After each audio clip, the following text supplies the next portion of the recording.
Hello everyone, রাজন্যাস লাইফস্টাইলে তোমাদের সবাইকে ওয়েলকাম।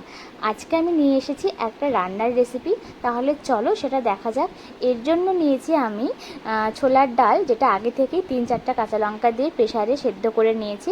তারপর নিয়েছি আদা বাটা, জিরে বাটা, এখানে আছে শুকনো লঙ্কা, এলাচ, দারচিনি, জিরে, আর এখানে আছে সামান্য পরিমাণে ঘি। তাহলে কীভাবে বানাচ্ছি দেখে নাও। এখানে আমি গ্যাসে বসিয়ে দিয়েছি কড়াই, তার মধ্যে দিয়ে দিয়েছি তেলটা গরম হয়ে গেলে এর মধ্যে এলাচ, দারচিনি, শুকনো লঙ্কা সব কিছু ফোড়ন দিয়ে দেবো। তোমরা কিন্তু তেজপাতাও দিতে পারো, আমার কাছে তেজপাতা ছিল না তাই আমি দেইনি। সব কিছু ফোড়ন দিয়ে দেওয়ার পর এরপর যে আদা বাটা আর জিরে বাটাটা রেখেছিলাম সেটা এর মধ্যে দিয়ে দেবো। সেই আদা বাটা আর জিরে বাটা দিয়ে কিন্তু খুব ভালোভাবে মশলাটাকে ভেজে নেব। খুব ভালোভাবে ভেজে নিতে হবে। যখন দেখব মশলার গা থেকে এরকম তেলটা ছেড়ে ছেড়ে দিয়েছে, তখন কিন্তু বুঝতে হবে যে আমাদের মশলাটা ভাজা হয়ে গেছে। ঠিক সেই সময় আমরা যে ডালটা সেদ্ধ করে রেখেছিলাম সেই ডালটা এখানে দিয়ে দেবো। ডালটা দিয়ে দেওয়ার পর লবণ আর হলুদ দিয়ে খুব ভালোভাবে নেড়ে নেব।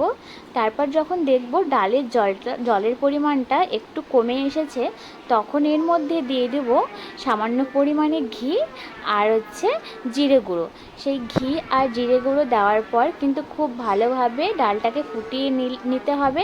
আর যখন দেখব ডালের জলটা আরও একটু টেনে এসেছে আর ডালটা খুব ঘন থকথকে ভাব চলে এসেছে, তখন কিন্তু নামিয়ে নিলেই হয়ে যাবে আমাদের ছোলার ডাল। দেখো আমার কিন্তু ডালটা এখানে হয়ে এসেছে, ডালটা কতটা ঘন থকথকে হয়েছে।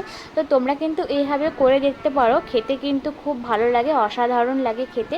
তো তোমরা এইভাবে বানিয়ে দেখো যে তোমাদের কেমন লাগছে খেতে।